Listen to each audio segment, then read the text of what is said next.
Welcome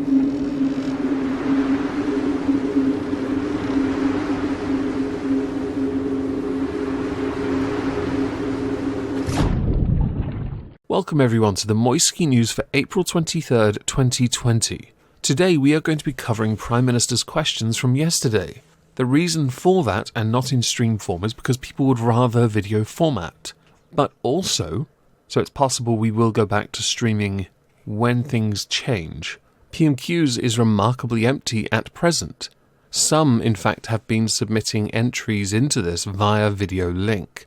Not a joke, there are screens in Parliament, which is fantastic to keep things going in a altered way. I would personally rather the 650 MPs in there shouting over each other, because it makes for a more entertaining show. However, this format does mean that people are now being more responsible and mature when it comes to questions and answers. The final reason I want to cover this is because this is the very first PMQs with Keir Starmer as leader of the opposition, which to me is something worth marking. Standing in for Boris, aka the hashtag Boris the Butcher, is Dominic Raab, the Secretary of State or First Secretary. It was also noticed that even though people over the age of 70 have been advised to stay home and self-isolate as much as possible, Mr. Corbyn was in fact back in his preferred spot on the back benches, one of the very few MPs in the chamber. For the first question, Keir Starmer asked about testing rates, saying that testing rates currently were only at around 20,000 a day or less. Dominic Raab did point out that this is correct. However, the capacity is at 40,000 a day, which is still short of the 100,000 target by the end of the month, which is, well, not very far away. Dominic Raab continued by pointing out how work was being done to get the super labs, commercial allies, and how outsourcing was helping to get that target up.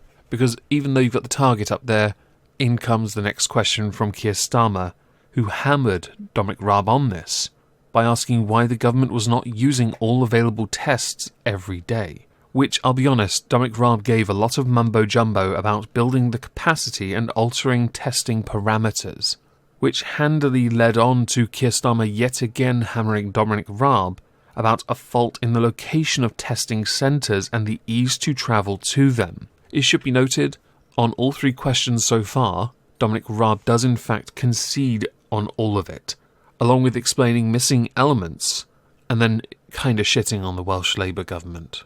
No offence, but you did. At a time like this, I don't see it as a worthwhile point. The fourth question concerned how many NHS workers and social care workers have died from coronavirus. Now this came because a Tory MP kind of screwed up on Good Morning Britain, the care secretary. Yeah, she had a car crash interview, which led to more concessions and no definite answers. I would say, I personally did not like the question, but I know it was only being asked because it was started by journalists who wanted these numbers so they could sensationalise articles about it. It is tragic, of course it is, that NHS workers and care workers, social care workers are dying because they are heavily exposed to this.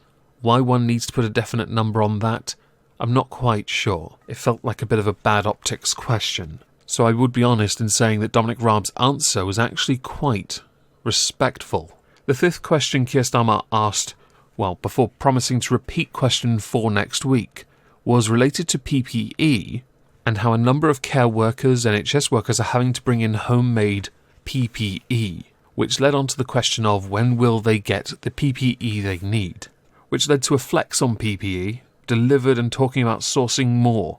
Saying you have 1 billion items delivered doesn't mean we have delivered enough. It's just a number, it's not exactly useful.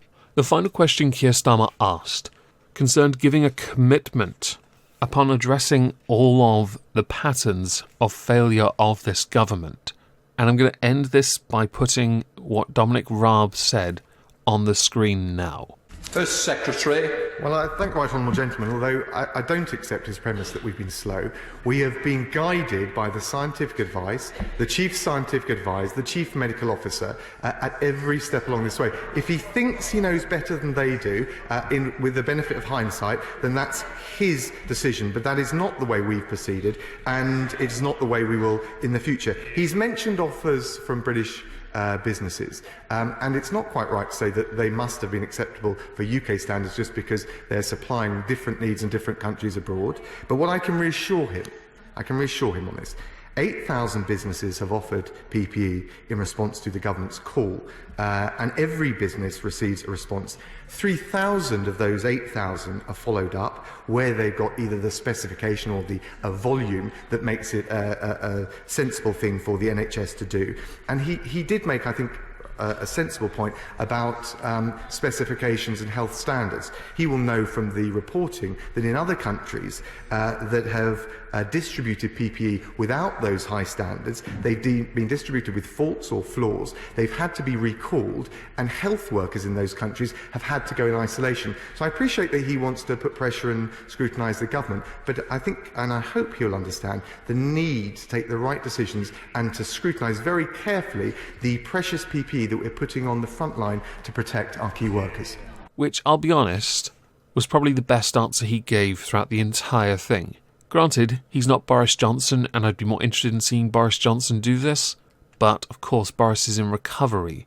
I would do paper perverts questions, by the way, to finish, as I normally do on the streams, but all he did essentially was hammer the government for failing a few companies who have yet to receive funding because the bureaucratic nonsense has failed them. It's a good question, and it's something hopefully the government will address soon because, honestly, as a self-employed person, I'm getting sick of waiting. While I don't usually do PMQs like this, it's usually stream response form. I would like to know what you think of how I did this. If you thought it was good, please do let me know if you'd like me to continue doing it. But I'd also like to know what you think about how PMQs went in the comments down below. Please do feel free to watch it. I have linked it in the description.